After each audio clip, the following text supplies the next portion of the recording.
Argentina es un país que fue pensado, planeado, soñado. En el siglo XIX, distintos grupos impulsaron proyectos para construir una nación nueva en lo que había sido una porción del Imperio Español. Este ciclo repasa esos proyectos. ¿Qué querían sus impulsores? ¿Por qué hubo gente dispuesta a dar la vida por esas ideas? ¿Cómo les fue esos proyectos? ¿Qué nos dejaron?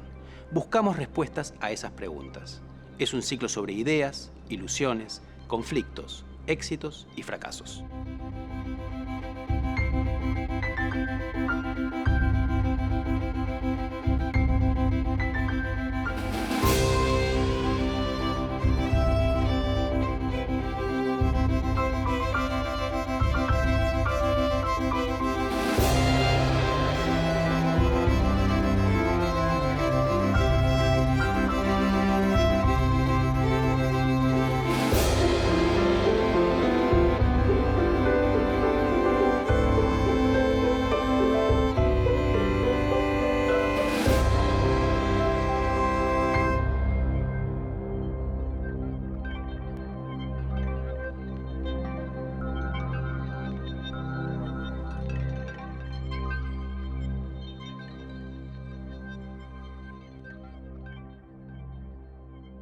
Uno de los proyectos de país más importantes del siglo XIX fue el federal, aunque en realidad no hubo un proyecto federal, sino varios, encadenados a lo largo del tiempo. Lo que tuvieron en común las distintas etapas del federalismo fue que todas defendieron los derechos y la autonomía de las provincias, se opusieron a todo tipo de centralismo y recibieron un fuerte apoyo popular. La historia del federalismo está marcada por conflictos sangrientos y porque sus líderes siempre terminaron trágicamente. El capítulo de hoy se ocupa de un tema central. No se puede entender la historia argentina sin entender la historia del federalismo. No admitirá otro sistema que el de confederación para el pacto recíproco con las provincias que forman nuestro Estado.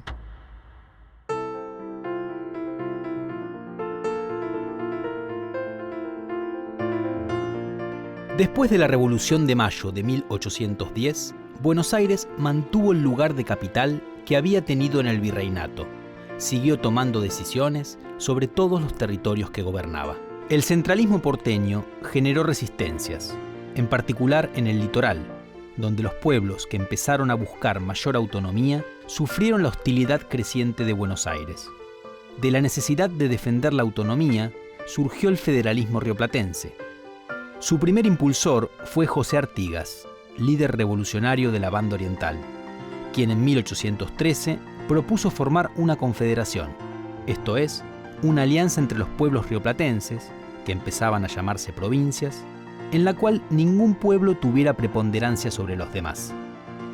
Siguiendo esa idea, se formó la Liga de los Pueblos Libres, o Liga Federal, integrada por la Banda Oriental, Entre Ríos, Corrientes, Santa Fe, Las Misiones y en 1815, durante un breve tiempo, por Córdoba. Esta fue la primera experiencia confederal en la región y duró hasta 1820. El interior y Buenos Aires continuaron agrupados en las Provincias Unidas, que mantuvieron un sistema centralista con sede en la antigua capital. Los federales de Santa Fe y Entre Ríos terminaron derrotando al gobierno central, al que obligaron a disolverse en 1820. A su vez, la Liga de los Pueblos Libres se deshizo por problemas internos ese mismo año. Como resultado, en 1820 solo quedaron 13 provincias soberanas, sin ninguna unión.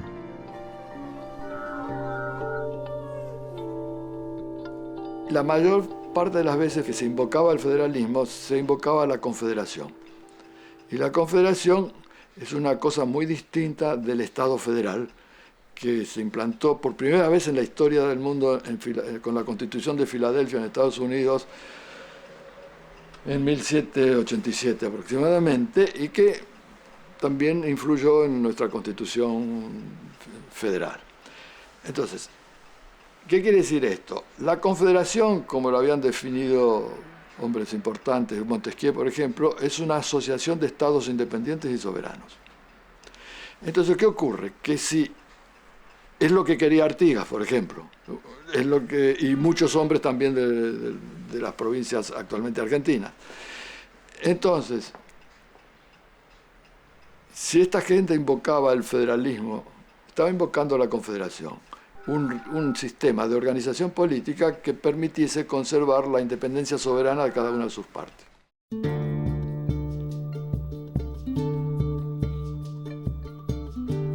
En 1824 se convocó a un Congreso Constituyente para unir a las provincias. Rápidamente se formaron dos grupos: los partidarios de una soberanía nacional única, unitarios, y los defensores de la primacía de las soberanías provinciales, federales. Los unitarios tenían mayoría en el Congreso e impulsaron su proyecto. Este era el de un régimen de gobierno centralizado. Los federales se les opusieron con firmeza. Su propuesta buscaba, antes que nada, garantizar la soberanía de las provincias. En algunos casos, hubo también esbozos tibios de un Estado federal al estilo estadounidense, donde se combinaba un poder central con el mantenimiento de las soberanías de los estados. El enfrentamiento entre unitarios y federales no era equivalente a una oposición entre Buenos Aires y el interior. Si bien la mayoría de los representantes porteños era unitaria, había federales en Buenos Aires, y también había varios unitarios en las otras provincias. La discusión era sobre cómo organizar el país.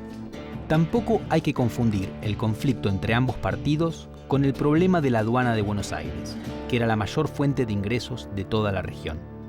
Todos los porteños, fueran federales, unitarios o de otros grupos posteriores, siempre defendieron los intereses económicos de su provincia. En realidad es muy difícil pensar diferencias de proyecto económico entre unitarios y federales, porque unitarios y federales había en todos lados. Es decir, no es que los federales estaban en el interior y los unitarios estaban en Buenos Aires. Había unitarios y federales en Buenos Aires y había unitarios y federales en el interior.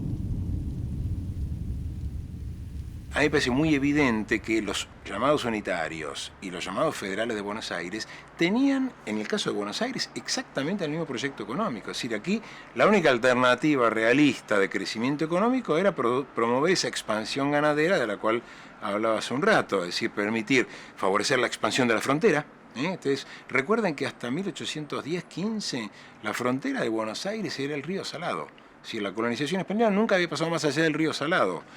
Después de la Revolución, todos se dan cuenta y están de acuerdo, unitarios, federales recalcitrantes, federales doctrinarios, centralistas, todos están de acuerdo en que la única salida económica para Buenos Aires es producir una expansión en la frontera que aumente el stock ganadero y eso permitirá, y el libre comercio, y eran todos partidarios también del libre comercio, que era lo que permitía el crecimiento económico de Buenos Aires en ese contexto.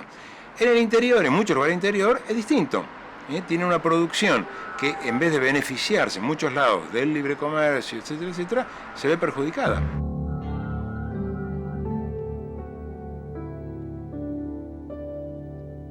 La idea del unitarismo y la idea de constituir un Estado centralizado de todas las provincias, anulando la autonomía y la identidad provincial. En cambio, el anclaje central del federalismo es la autonomía y la identidad provincial por encima de cualquier otra pretensión.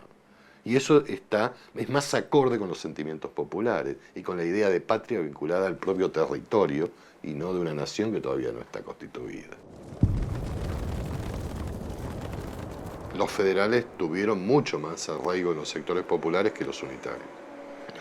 En ese sentido, el bando federal, o lo que llamamos los federales, que son un conglomerado muy heterogéneo políticamente y regionalmente, es un conglomerado además muy heterogéneo socialmente. Hay desde sectores muy altos de la sociedad que son federales, pero la inmensa mayoría de los sectores populares en casi todas las provincias adhieren muy intensamente al federalismo. Hay una actitud política de los unitarios de tratar de mantener el orden político después del proceso revolucionario en manos de un grupo muy limitado, dentro de la élite de las ciudades, digamos. Y la mayor parte de la población no solo no forma parte de la élite de las ciudades, sino que ya ni siquiera vive en las ciudades. Los unitarios son muy favorables a las ideas liberales de la libertad de cultos y los sectores populares son fervientemente católicos. Y entonces, no casualmente, en muchas regiones, la adhesión popular al federalismo está teñida de un contenido religioso. De ahí el grito de ¡Viva la Santa Federación! mueran los salvajes e impíos unitarios, lo cual la lucha política parecía convertirse en una especie de guerra de religión, o la bandera que va a enarbolar unos máximos líderes del federalismo, Facundo Quiroga, que tenía como lema religión o muerte. Yo no soy federal, soy unitario por convencimiento, pero sí con la diferencia de que mi opinión es muy humilde y que yo respeto demasiado la de los pueblos, constantemente pronunciada por el sistema federal, por cuya causa he combatido con constancia contra los que han querido hacer prevalecer por las bayonetas la opinión a que yo pertenezco.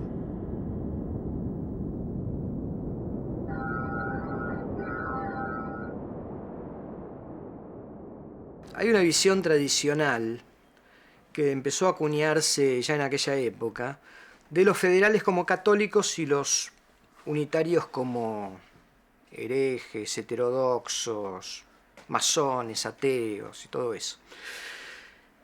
En realidad es bastante mentirosa también esa visión, que en principio es una visión acuñada sobre todo por los federales. Los unitarios se defendieron toda la vida de eso, nunca quisieron admitir esa dicotomía entre ellos religiosos y nosotros no religiosos. Lo que pasa es que en ese momento los federales asumen una causa que moviliza, que es la causa de la religión. Esto hay que entenderlo en el contexto de una sociedad en que la esfera política todavía no se autonomizó de la esfera religiosa, y que para gran parte de la población el lenguaje de la política sigue siendo un lenguaje bastante difícil de comprender. O sea, es mucho más movilizador, mucho más fácil movilizarse en defensa de la religión, que es algo que se conoce de toda la vida, que movilizarse a partir de ideas políticas bastante abstractas como centralismo, federalismo y discusiones de ese tipo, que a mucha gente le dicen muy poco o nada.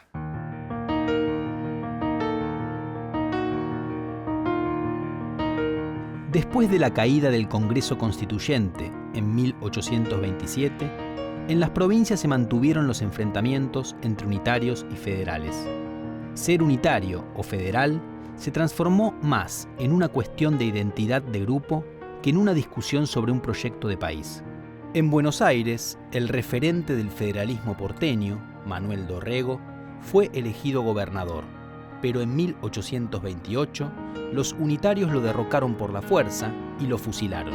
En la lucha que siguió, triunfaron los federales y un nuevo líder, Juan Manuel de Rosas, llegó al poder.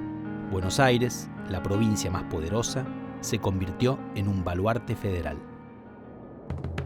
Uno solo gira bajo el sistema de unidad. Bajo el nombre de gobierno dispone de toda la máquina y la hace rodar. Pero bajo el sistema federal, todas las ruedas giran a la par de la rueda grande.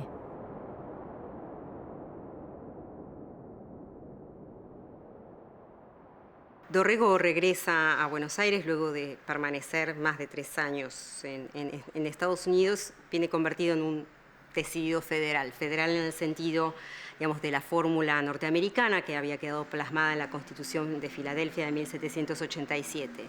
Es decir, él consideraba que, digamos, las provincias debían gozar de cierta autonomía, pero al mismo tiempo estar, digamos, organizadas bajo un gobierno común.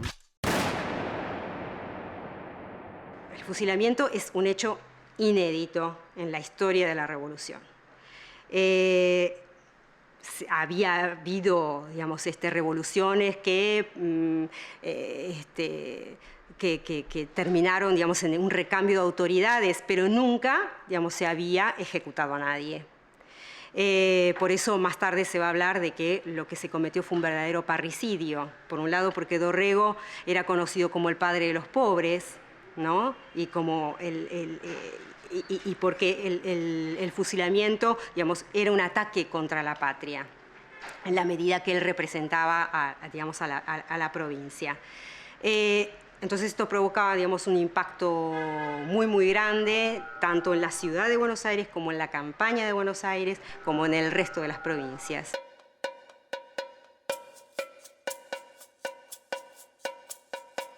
El conflicto entre ambos partidos terminó de definirse en 1831, tras una guerra que enfrentó a las provincias del litoral, federales, con las del interior, agrupadas en ese momento en una liga unitaria.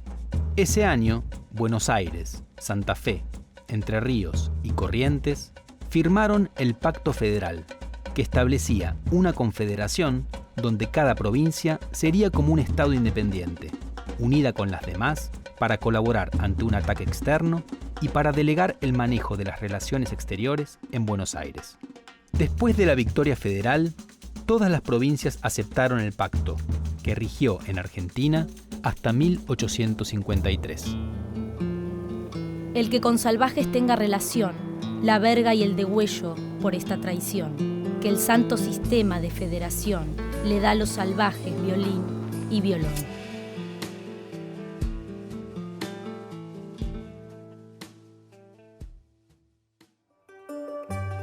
El Pacto Federal decía que había que convocar a un Congreso para tener una Constitución, pero el nuevo hombre fuerte del federalismo, Juan Manuel de Rosas, que sería la principal figura política en Buenos Aires entre 1829 y 1852, se encargaría de postergar esa reunión indefinidamente.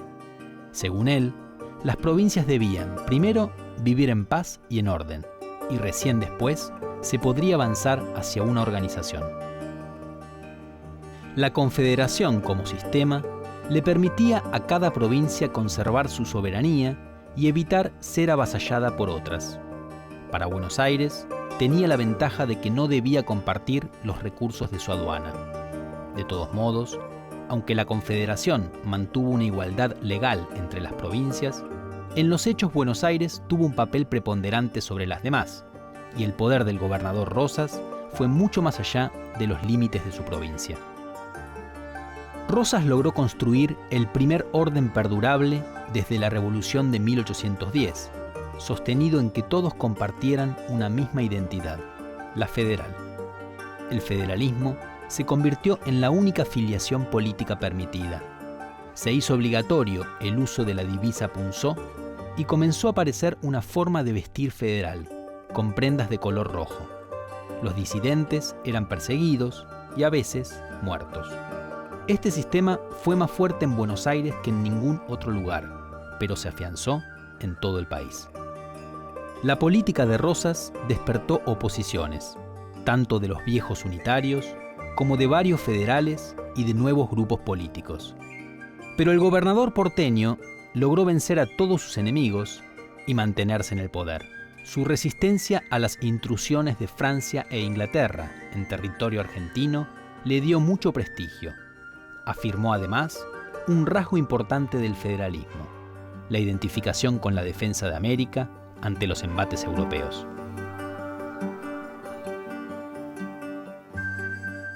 Lo federal empieza a resignificar su sentido y ya comienza además a adoptar, más que un debate sobre las formas de gobierno, es una invocación facciosa que intenta definir cuál es el enemigo. Y obviamente el enemigo es el unitario, pero ya no está en juego la discusión en torno a la forma de gobierno. Entre otras cosas, porque este federalismo rosista es el más confederacionista en algún punto.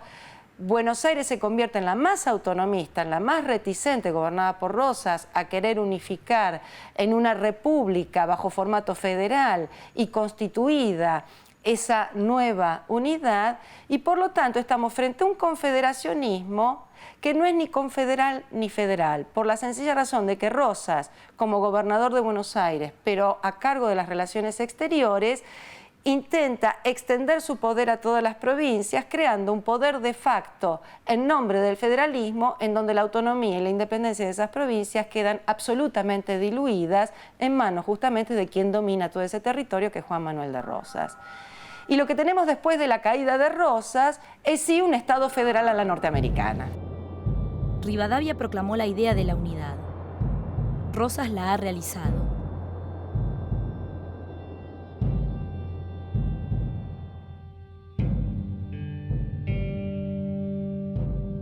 La derrota del proyecto federal rosista surgió del propio federalismo. Para las provincias del litoral, el hecho de que Rosas impidiera la libre navegación de los ríos era un perjuicio económico. El gobernador entrerriano Justo José de Urquiza, se rebeló contra Rosas y lo desalojó del poder. Una época llegó a su fin. Urquiza impulsó otro proyecto federal. Se reunió un congreso en Santa Fe que en 1853 sancionó una constitución por la cual Argentina se convertía en una república federal. Entonces, había una soberanía nacional sobre las soberanías provinciales, un lugar muy fuerte del presidente de la nación y un sistema bicameral, diputados elegidos según la cantidad de población y número igual de senadores por provincia. Así fue como Argentina comenzó a ser un Estado federal, aunque por unos años se siguió llamando Confederación a las provincias que presidía Urquiza. Solo Buenos Aires, que temía por sus intereses, se opuso al Congreso y se separó durante 7 años del resto. En ese periodo logró un gran crecimiento económico. En cambio, la Confederación tuvo grandes problemas financieros. La tensión entre Buenos Aires y la Confederación fue en aumento y llegó al enfrentamiento armado. Urquiza triunfó en 1859 en la batalla de Cepeda y obligó a Buenos Aires a unirse con las otras provincias. Pero en 1861 los porteños vencieron en la batalla de Pavón y el grupo liberal de esa provincia, dirigido por Bartolomé Mitre, impuso durante unos años el predominio porteño.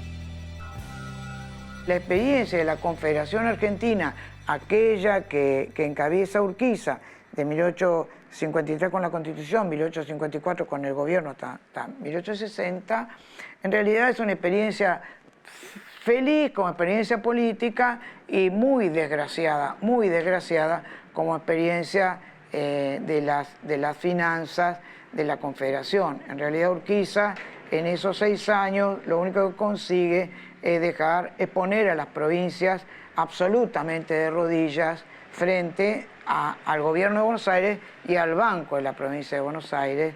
Entonces esas provincias que están de rodillas no les interesa para nada mantener una guerra, y a Urquiza menos, sostener una guerra para derrocar a un régimen al que han derrotado en cada una de sus batallas, pero han perdido la guerra financiera.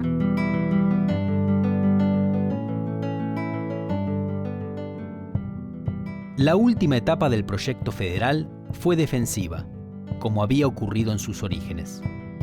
Desde 1862, los liberales porteños encararon la reorganización del Estado Nacional, lanzaron su fuerza sobre el interior y fueron reemplazando a las administraciones de signo federal que habían gobernado durante décadas.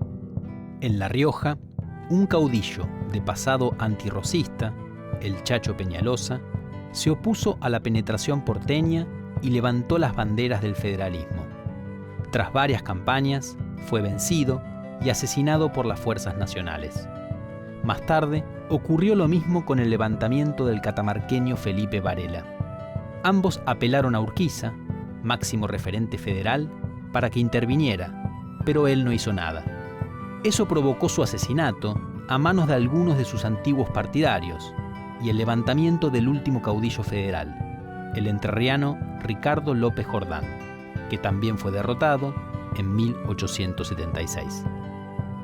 Así, mientras el federalismo se consolidó sin nuevos desafíos, como la forma del Estado Nacional, el federalismo como partido murió a manos de ese mismo Estado. A partir de la Constitución Nacional de 1853, ya casi no se discutió que Argentina tenía que ser un país federal. Sin embargo, tardó mucho en construirse el Estado federal. Para esto había un problema, y era que había una provincia que era mucho más poderosa que el resto, Buenos Aires, cuyo presupuesto, por ejemplo, en el siglo XIX, era mayor que el de todas las otras provincias juntas. Para que se impusiera el Estado federal, tuvo que hacerlo sobre Buenos Aires, y esto se logró por la fuerza de las armas en 1880, cuando la provincia más poderosa fue dividida en 2, y su ciudad principal, Buenos Aires, fue convertida en la capital federal del país. Eso, sumado a la federalización de la aduana, que era la mayor fuente de recursos de la época, hizo que el Estado federal se pudiera consolidar. ¿Quiere decir entonces que Argentina desde 1880 es un país federal? Sí, en cuanto al sistema político, y una buena prueba de eso es el Senado, en el cual todas las provincias tienen la misma representación sin importar cuánta población tengan. Y sin el Senado no se puede sancionar una ley. es un reaseguro del federalismo. De todos modos, como en Argentina hay tantos desequilibrios económicos regionales y tanto peso del Estado Nacional, se suele decir que el federalismo es incompleto o fallido. Digamos, en esto se mezclan críticas al Estado Nacional y a Buenos Aires, que no son lo mismo, pero aparecen muchas veces combinados. Ahora, federal todavía como palabra tiene un alto contenido positivo, y todos coinciden en que lograr un auténtico federalismo es uno de los objetivos deseables de la Argentina que viene.